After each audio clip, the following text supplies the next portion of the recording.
You can imagine the flood, and then you can set yourself straight, and then you can prepare for it. And that means maybe you can stave it off, but it also means that maybe even if you don't stave it off, you could ride it out. And that's actually the story of Noah. Because what happens with Noah is that he can see that things are not good and that there's a flood coming. And God is maybe letting him know.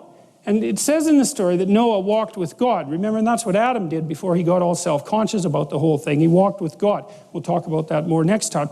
But what that would mean maybe is because Noah was straight and he put himself together and his familial relationships were good, because it also says that his antennae were working. And he could see a little farther into the future than someone whose vision was completely obscured by fog and chaos. And he could tell that things were not going to go well. And so he prepared for it. And because he prepared for it, well, then things actually went pretty well for Noah, even though the flood came. And so that's an interesting thing, because that's an indeterminate issue in human existence. How big a hurricane would it take to wipe out New Orleans if everyone was prepared? Well, you're not going to wipe out the Dutch. I mean, that's going to be a tough one, man. You're going to have to conjure up a pretty damn big storm to take out their dikes. Well, how thoroughly defended could New Orleans be if nobody in the municipal and state governments was corrupt? Well, end of the hurricane problem, because that's something that we could clearly deal with. We know how to do it. And the same applies in your own life, is that there are floods coming. You can bloody well be sure of that. That's absolutely 100% certain. Some of them are going to be personal. Some of them are going to be familial. Some of them are going to be social and political and economic. It's like, are they going to be catastrophes for you? Or are you going to ride them out? Are you going to prepare? Well, the first issue might be, well, do you have your act together well enough to see them coming with enough advance warning so that you can take proper measures? Maybe just to sidestep it. Maybe just don't go where the flood is going to be. That's a simple thing. But maybe you don't have that luxury, right? And so it is going to be a catastrophe. Maybe someone in your family is going to get really, really sick, right? And maybe there's just a tiny pathway through that everything doesn't fall apart. It doesn't end in divorce. It doesn't end in death. It doesn't end in sorrow. It doesn't end in catastrophe. But the margin of error is like slimmed down to virtually zero. And every imperfection that you bring to that situation is going to increase the probability that that tragedy is going to turn into something indistinguishable from hell. And that's coming. It's coming your way.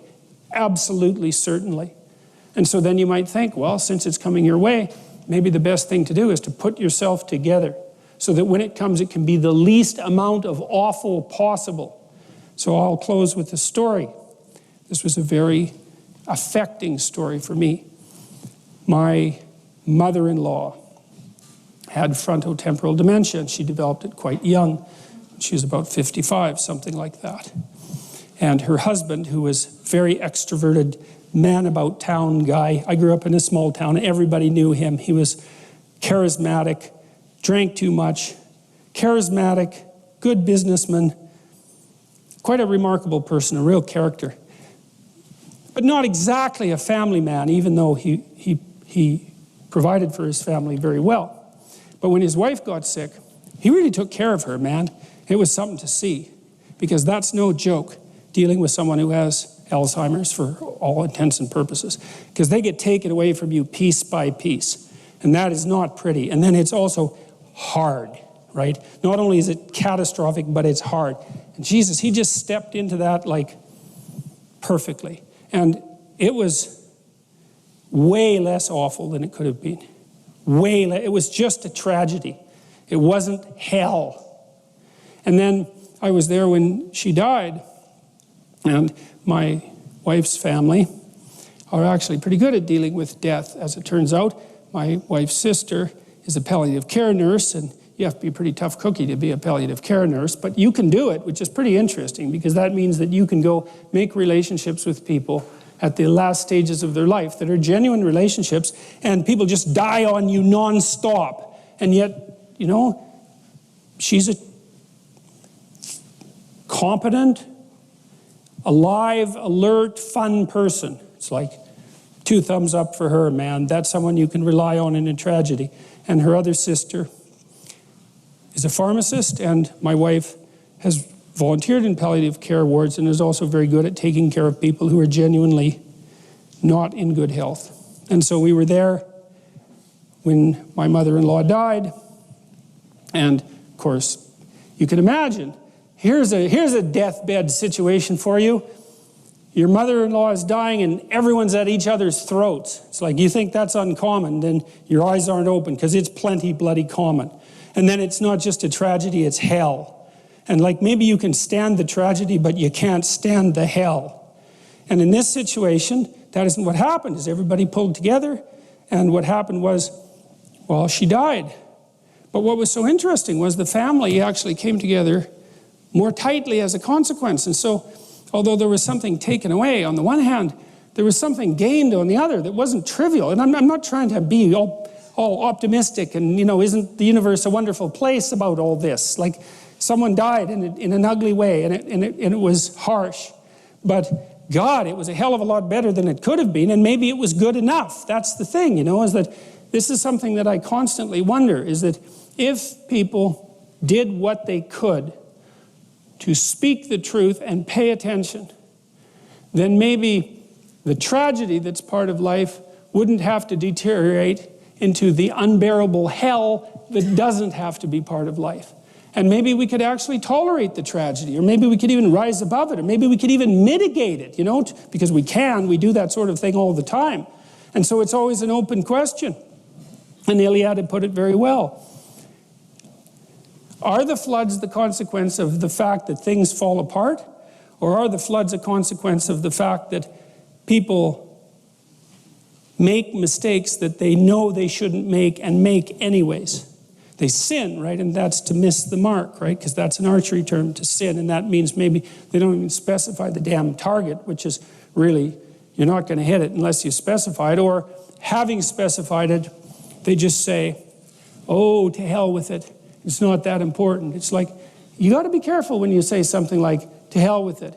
It's not that important. Because one of the things that might happen to you, if you say to hell with it, it's not that important, is that you might actually end up in hell for a pretty prolonged period of time, or maybe for the remainder of your miserable existence, because it's certainly the case that people do exist there, and I've seen them exist there, and once you're there, it's no simple matter to get the hell out. And so it might matter that the things that matter get addressed. It might matter that you do what you can to walk with God. Like I said, we'll talk more about that next time. And it might be that is how you build an ark and are protected from the flood, even if the damn thing comes. And the thing is, it will. And this is a funny thing, too, that I've noticed about our education system and the way we teach students. And their trigger warnings and all of that absolute rubbish. I think in most of my lectures, I'd have to have a trigger warning every 15 seconds. So, as I tell my students when they're young, it's like, look, don't fool yourself. You're going to develop a serious illness, at least one, maybe 2 or 3, and one of them is likely to be chronic. And if it isn't you, it's going to be someone you love. It's going to be your husband, it's going to be your parent, it's going to be your kids. That's coming. And so is a lot of death and pain. And so, just exactly what sort of person are you going to be when that shows up? And that's the right question. It isn't, how are you going to be happy in your life? It's like, good luck with that. It's a stupid ambition anyways, as far as I'm concerned, because it's too shallow. Happiness, you're lucky. That comes and goes like the sun coming out from behind a cloud. If you're happy, man, more power to you. Enjoy it. Enjoy it. It's a gift from the cosmos to be happy. But a pursuit, no, the pursuit is, when the damn flood comes, you want to be the person who built the ark. And that's what the story of Noah is about. And the thing is, the flood is always coming. And that's another thing that's worth commenting on with regards to this story is, there's an apocalyptic element to the Judeo-Christian tradition. There's an idea that the end of the world is always at hand and that you should prepare to be judged. And the thing about that is, it's true. And the reason it's true is because the end of your world is at hand.